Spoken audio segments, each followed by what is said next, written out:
दिल्ली के मुख्यमंत्री अरविंद केजरीवाल ये क्यों कह रहे हैं कि प्रधानमंत्री मोदी या मोदी सरकार उनकी सरकार गिराने की साजिश कर रही है। इसके अलावा सवाल यह भी है क्या वाकई जैसा कांग्रेस आरोप लगा रही है बीजेपी कांग्रेस की राज्य सरकारों में तोड़फोड़ कर उन्हें गिराने की कोशिश कर रही है, या फिर खुद कांग्रेस या राहुल गांधी अपनी राज्य सरकारों को संभाल नहीं पा रहे। इसी पर हमारी बहस हो रही है। सबसे बड़ा सवाल में विवेक यादव आम आदमी पार्टी के प्रवक्ता हमारे साथ है। विवेक जी, मैंने आपसे पहले भी पूछा था, आपने राजनीतिक आरोप तो सारे लगा दिए, लेकिन अरविंद केजरीवाल ने जो आरोप लगाया है कि मोदी जी मेरी सरकार गिराने वाले हैं या कोशिश करने वाले हैं, उसका तथ्य या उसका लॉजिक या उसका एक भी सबूत आपने मुझे नहीं दिया। विवेक जी, अरविंद केजरीवाल कह रहे हैं पहले संसदीय सचिवों को बर्खास्त करेंगे, उसके बाद 23 विधायक खरीदेंगे। ये कोशिश है, ये प्लान है बीजेपी का या मोदी सरकार का। ये कहां से जानकारी आई है? कोई सबूत होगा जिससे लोग इस पर विश्वास करें, या फिर ऐसे ही मान ले मन गढ़ंत है? देखिए, अभी रामकृपाल जी कह रहे थे कि आम आदमी पार्टी नैतिकता की बात करती, सिद्धांत की बात करती। हाँ, हम करते हैं। दूसरा, उन्होंने कहा कि जो बिकने को तैयार नहीं है उसके पास लोग खरीदने के लिए नहीं जाते हैं, लेकिन सत्ता के लालच में इतना गिर सकते हैं ये लोग।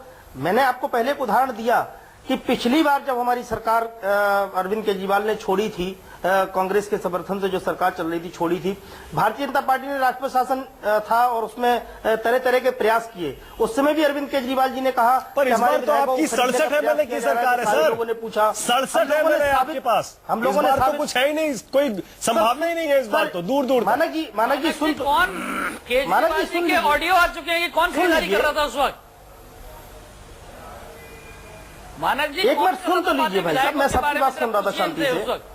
मैं आपसे कह रहा हूं कि वो हम लोगों ने वीडियो साबित दिखाया था, भारतीय जनता पार्टी का क्रूर चेहरा जो सत्ता को लेकर के इनका जो रंग है वो हम लोगों ने साबित किया। केजरीवाल अभी फिर एक प्रयास ये हो रहा है कि हमारे संसदीय सचिवों के ऊपर भी आया था उस वक्त।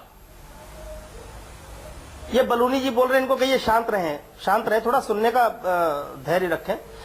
मैं कह रहा हूं कि अभी इस समय जो प्रयास हो रहा है बराबर, हम लोगों ने बराबर कहा इस बात को कि सरकार को हर तरह से अस्थिर करने का प्रयास केंद्र सरकार कर रही है, चाहे वो अरविंद केजरीवाल जी के दफ्तर में सीबीआई की रेड हो या और तरह से। अब हमारे संसदीय सचिवों के ऊपर इनका अगला निशाना है और प्रयास यही है कि उन संसदीय सचिवों की सदस्यता को खत्म करने के बाद एक प्रयास ये करेंगे। कैसे खत्म हो जाएगी सदस्यता सर? आप निश्चित रहिए इसके लिए कि अगर अरविंद केजरीवाल जी कह रहे हैं, हम फिर कहते हैं कि हमारे सारे विधायक ईमानदार हैं, लेकिन अगर ये प्रयास इस तरह का करेंगे हम लोग इनको बेनकाब करेंगे। सचिवों की सदस्यता कैसे खत्म हो जाएगी? अपनी हरकतों से बाज आने वाले नहीं है। कौन कर देगा ऐसे? लोकतंत्र है, ये कानून है, सुप्रीम कोर्ट है, हाई कोर्ट है, कौन कैसे खत्म कर देगा सदस्यता? सर, अरुणाचल में जो हुआ, उत्तराखंड में जो हुआ, मैं फिर कहता हूं कि उत्तराखंड में जो हुआ तो बगावत हुई सर, इसका मतलब आपको भी डर है आपकी पार्टी में बगावत हो जाएगी। अपना बहुमत साबित करने का मौका देना चाहिए था। तानाशाही केंद्र सरकार की इतनी ज्यादा कि जब चाहेंगे आप राष्ट्रपति शासन लगा दें तो किसी हद तक जा सकते हैं। अरविंद केजरीवाल ने अगर कहा है तो केवल ये उदाहरण देते हुए इस वजह से कहा है कि सत्ता के मद में चूर ये केंद्र सरकार। विवेक जी एक बार फिर से कोशिश कर रहा हूं, मैं आपसे फिर पूछ रहा हूं विवेक अगर जी, ये प्रयास करेंगे तो इनको विवेक जी, मेरा सवाल विवेक जी ये है, अरविंद केजरीवाल भी दावा कर रहे हैं और आप भी कह रहे हैं हमारा एक भी विधायक बीजेपी नहीं खरीद सकती। अगर ऐसा है तो आपको डर क्यों लग रहा है फिर? जैसे रामकृपाल जी कह रहे हैं खरीदने वही लोग जाते हैं जहां बिकाऊ होता है माल। आपको पूरा यकीन है आपके सारे विधायक ईमानदार नहीं बिकेंगे, तो फिर ये सारी थ्योरी कहां से आ गई है? मानक जी पहले भी प्रयास नहीं किया क्या इन्होंने? हमारा कोई विधायक बिकने को तैयार था, ये जाकर के अप्रोच कर रहे थे, हम लोगों ने इनका प्रयास विफल किया, पूरे देश के सामने इनका चेहरा रखा और दिखाया कि किस तरह से बेशर्मी की हदें पार करके हमारे विधायकों को अप्रोच करके। लेकिन इस बार जो आरोप लगाया उसका कोई भी सबूत आपके पास नहीं है, सिर्फ आरोप है। चलिए कोई बात नहीं, अनिल बलूनी जवाब दे दीजिए। अनिल बलूनी कह रहे थे अरविंद केजरीवाल का भी एक आया था, उस समय एक ऑडियो सामने आया था। मैं केवल एक बार मानक जी, मैं केवल अनिल बलूनी जी से ये कहना चाहता हूँ, क्या शेर सिंह जी का डागर या शेर सिंह डागर जी का जो स्टिंग आया था? अरे भाई सुनिए, सुन लीजिए। अरे अभी हम आपसे बताते तो अब शांति रखिए। बोलिए।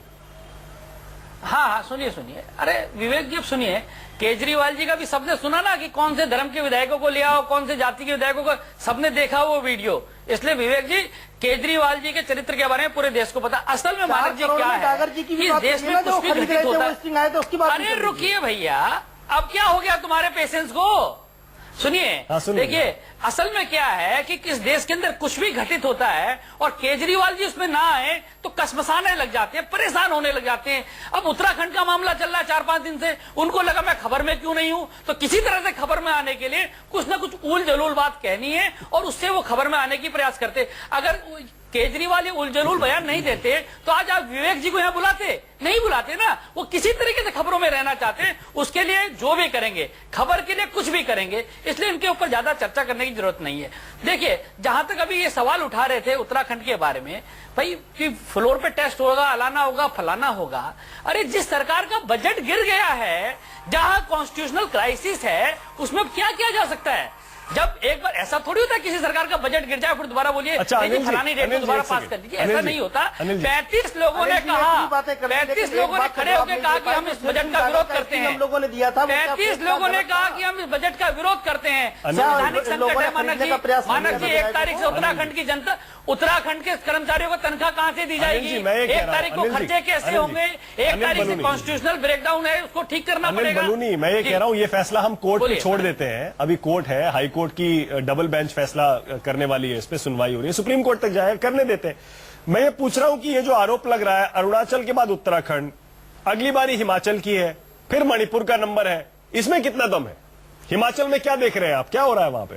देखिए मानक जी, चोर मचाए शोर वाली कहानी आपने सुनी है। जिसके मन में चोर होता है, देखिए अरुणाचल का मैंने बताया, इनके मेजॉरिटी विधायक वहां से निकल गए। उत्तराखंड के अंदर आपके सामने है कि 9 विधायक छोड़ के चले गए इनको। इसमें हमारा दोष कहां पर है? अब हिमाचल की बात कर रहे हैं। हिमाचल के मुख्यमंत्री को पता है कि वो जेल जाने वाले हैं। हिमाचल के मुख्यमंत्री को पता है कि जिन करप्शन के केसेस में उनका नाम है, उससे किसी हालत में नहीं बचा जा सकता। वो चारों तरफ से घिर चुके हैं, अब वो किसी तरह से शोर मचा रहे हैं। उनको पता है हिमाचल के मुख्यमंत्री को जेल में जाने से कोई रोक नहीं सकता, जिस तरह केसेज उनके ऊपर है, इसलिए वो शोर मचा रहे हैं। तो मानक जी, इनके जो कुकृत्य हैं वो फलित हो रहे हैं, वो सामने आ रहे हैं, इसलिए भी परेशान है। और दूसरी बात और कहना चाहता हूं, ये क्यों टूट रहे हैं, इस पर एक बड़ी गंभीर बात है। देखिए कांग्रेस के विधायक जानते हैं कि अभी इसके जो सिंबल है, जो कांग्रेस का निशान है, इस पर चुनाव जीतना संभव नहीं है। अब इनके नाम पर चुनाव नहीं जीत सकते तो इधर उधर रास्ता तलाश रहे हैं। निश्चित तौर पर कोई मरेगा, क्या नहीं करेगा, इधर उधर जाएगा। कांग्रेस के नाम पर इस देश के अंदर कोई चुनाव जीत नहीं सकता। आप कह रहे हैं डूबता जहाज है,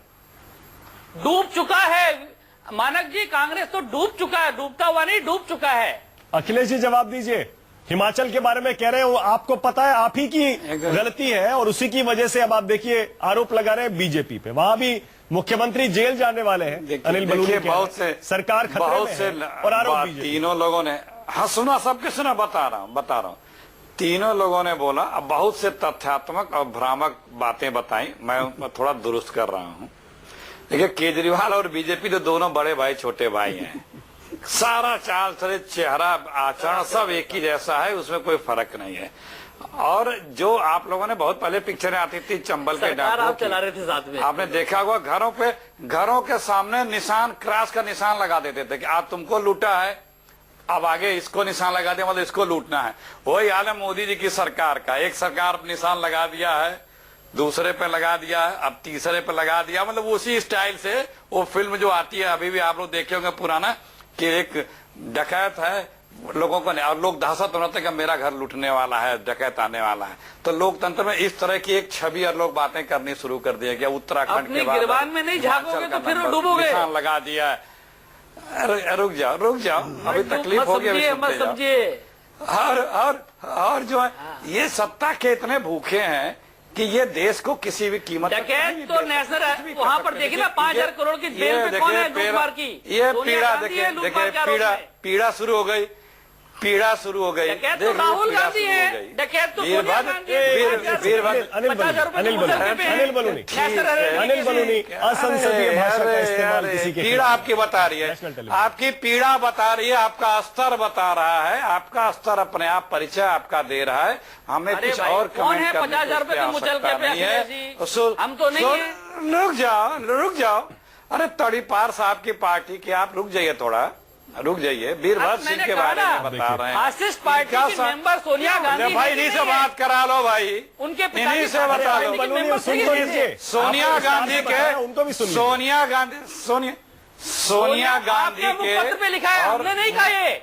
अरे खामोश हो, पत्र पे लिखा है। सुन लो, उनके तो पैर के धूल के बराबर भी नहीं है बीजेपी। अच्छा एक सेकंड, तू अंग्रेजों सोनिया के- गांधी और अरे अमित शाह पे नहीं करे सर भैया, प्लीज। बहुत महान है मुद्दे सोनिया पे आ गांधी जाते हैं, भैया। मुद्दे पे आ जाते हैं। अच्छा एक ब्रेक ले लेता हूं, मुझे लगता है तू मैं थमेगी नहीं, ब्रेक ले लेते हैं, ब्रेक के बाद कोशिश करते हैं शायद मतलब की बात हो जाए, मुद्दे पे वापस आ जाए। रामकृपाल जी ब्रेक के बाद आ रहा हूं, छोटा सा ब्रेक है, जारी है। सबसे बड़ा सवाल के आखिरी पड़ाव पर हम पहुंच गए। रामकृपाल जी, जितनी भी पार्टियां मानव जी,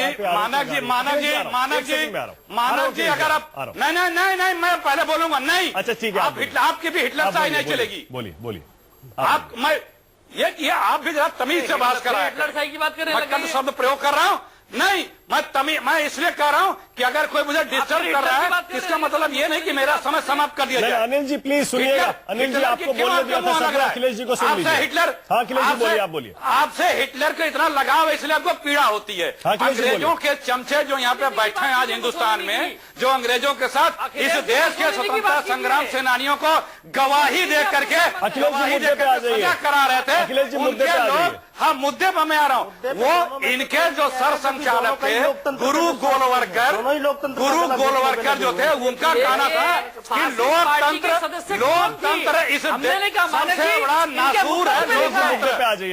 इनके गुरु गोलवरकर का कहना है, देखिए पीड़ा शुरू हो गई, आपकी बात को पीड़ा शुरू हो गई, इनको पीड़ा शुरू हो गई।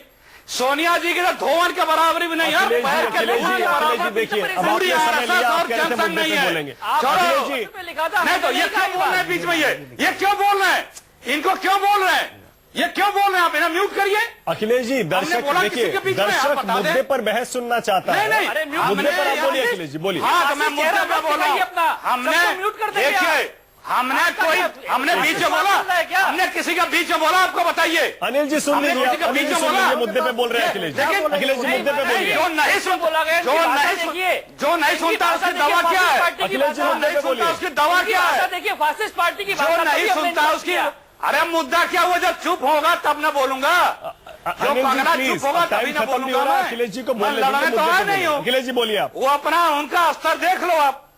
मैं यही कह रहा हूं कि यह सरकार सिर्फ सत्ता की लोभी है, किसी भी कीमत पे देश बिके, समाज बिके, राष्ट्र बिके, जनता बिके, इसे सत्ता चाहिए। और आप देख ले कश्मीर में, देख लीजिए कश्मीर, देखिए पीड़ा शुरू हो गई इनको तुरंत पीड़ा होने लगती है, सच्चाई सुन नहीं सकते, क्योंकि हिटलर जो था उसे भी दूसरों को सुनने की व्यवस्था उसकी नहीं थी। सोनिया गांधी सुन नहीं सकता है। अखिलेश जी फिर देखिए निजी आरोप में आप भी पड़ जाएंगे तो यही होगा, मैं वही कह रहा हूं, वो भी बोलेंगे, आप भी बोलेंगे, और दर्शक सुनेगा नहीं। मैं सोच रहा हूँ क्लोजिंग कमेंट रामकृपाल जी आपसे आया जाए, क्लोजिंग कमेंट अब रामकृपाल जी को सुन लीजिए। आपके चैनल पे आ जाए, देखिए मैं चैनल पे आ जाए, रामकृपाल जी को सुन लीजिए। एक बात कहना चाह रहा हूं कि देखिए ये सारी पार्टियां, आज मैं मानता हूं कि आज थोड़ा कांग्रेस का घर में गड़बड़ियां हैं, कांग्रेस एक कमजोर विकेट पे खड़ी है, और हमेशा यह होता रहा है कि जो ताकतवर होता है वो बाकी चीजें कमजोर के हाथ से लेने कोशिश करता है। अभी आप पार्टी की बात हो रही थी, जब 28 सीटें केजरीवाल जी की थी तो बहुत सारे वीडियो आए हैं, तो आप पार्टी के लोग कांग्रेस वालों से ही बात कर रहे थे। ये दूसरों को क्यों नहीं दिखा रहा है, कांग्रेस वालों से आपका पीसीआर दूसरों को क्यों नहीं दिखा रहा है? नहीं अखिलेश जी, अखिलेश जी शांत मेरा समय आप अखिलेश जी को दे दें प्लीज। रामकृपाल जी को सबसे कम समय मिला है। नहीं मेरा समय आप अखिलेश जी को दे दें आप। रामकृपाल जी जो बोल रहे हैं, हाँ मैं बता रहा हूँ, रामकृपाल जी यही कह रहे हैं कि अगर कहीं कोई कमजोर है और उसके ऊपर जाति हो रही है तो होने दिया जाए, जाति हो रही है तो होने दिया जाए, यही कह रहे हैं, यही रामकृपाल जी कह रहे हैं। आप जो कमजोर है, जो आपने यही कहा, जो कमजोर है लोग उसको तोड़ेंगे ही। अपनी बात मेरे मुंह में मत डालिए भाई, मैंने नहीं कहा है। ये नहीं कह रहे कि जो हो रहा है आपने 2 बार कहा, अभी कहा, इसके पहले भी निंदा कर रहा हूँ भाई। सुनेंगे तब पता चलेगा वो क्या कह रहे हैं। सुनिए तो सही पहले। कमजोर है, मैंने सुना, सुनिए आप निकाल के फिर टेप रिवाइंड करके दिखा दीजिए।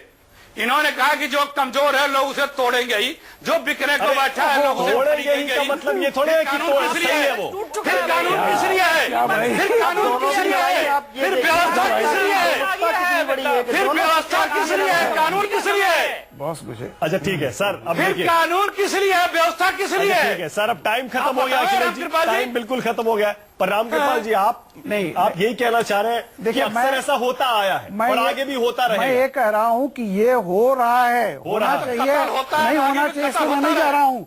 केजरीवाल जी ने भी जब 28 विधायक थे उनके, आप पार्टी ने कोशिश की थी कांग्रेस को तोड़ने की। बिल्कुल, ये रिकॉर्ड में है। और यही बात लागू होती है कांग्रेस पर, जब समूचे झारखंड को, झारखंड मुक्ति मोर्चा को लेकर के आप क्या बात कर रहे हैं? 72 बार आपने सरकार गिराई है, और आज जब आप आप भारतीय जनता पार्टी को डिफेंड करने के लिए बैठे हैं क्या? चलिए। ये तो बहुत गलत बात है। चलिए, सबसे बड़ा सवाल में देखिए, तू में बहुत टाइम निकल जाता है, लेकिन फिर भी उम्मीद यही रही कि इस बहस से लोगों को ये आपकी सारी पार्टियों कमजोरी का है। रुख तो समझ में ये आया होगा आपकी थोड़ा बहुत। कमजोरी है। बहुत बहुत शुक्रिया अनिल बलूनी, अखिलेश प्रताप सिंह, विवेक यादव और रामकृपाल जी, बहुत बहुत शुक्रिया स्टूडियो में आने के लिए। छोटा सा ब्रेक लेंगे, ब्रेक के बाद आज का राज, जिसमें आज दिखाएंगे 3000 साल पुराना तुतेन खामेन का खजाना।